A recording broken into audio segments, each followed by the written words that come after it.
So, yung desisyon na magkaroon ng anak, pinag-usapan ninyo? O aksidente? Ano po, nung naging kami po, sabi naman po namin sa sarili namin, is gusto po namin magka-baby, gusto namin magkaroon ng isang pamilya. Kaso nga lang po, di po namin expected na mas mapapaaga po.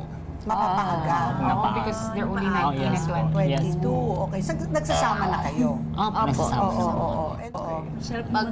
Pag pupunta po kami ng ospital, sa center, napapacheck up. Ganun pa rin po. Di ba Kaya nalilito? minsan pag nagpapacheck up po kami, lagi po uy, nakakatuwa naman kayo. Lagi po kaming nababati po. Talaga. So, hindi ka ba ilang na nabuntis ka? Ay, nung una po, nailang po talaga ako. Kasi sa amin po, kilala po talaga ako na boy po ako manamit. Siga. Opo, ganun po. Ganun po talaga yung figure ko sa amin. Tapos, nahihiya po lumabas. Ganun po. Nandun, may part po ako na umiiyak po ako.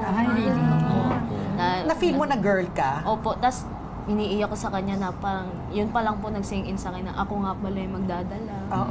And sabi ng magulang niyo? Yung sa amin naman po, yung pagbubuntis ko naman po, hindi po namin tinago. Nung nalaman po namin na nakita po namin sa ultrasound na may baby, after po nun, sinabi po agad namin sa parents namin, pag uwi po namin, sinabi po agad namin sa mama ko po. Okay naman. Okay naman. Eto may tanong ako, hindi ba kayo nag-aalala in the future pagka siyempre yung anak nyo mag-aaral yan, mag-aaral yung mga parents, teachers, tapos hindi ba nag-aalala na yung paano ipapaliwanag ng anak nyo yung sitwasyon yung dalawa bilang LGBTQIA nga na parents, paano sa tingin nyo i-handle ng anak nyo at paano nyo ipapaliwanag?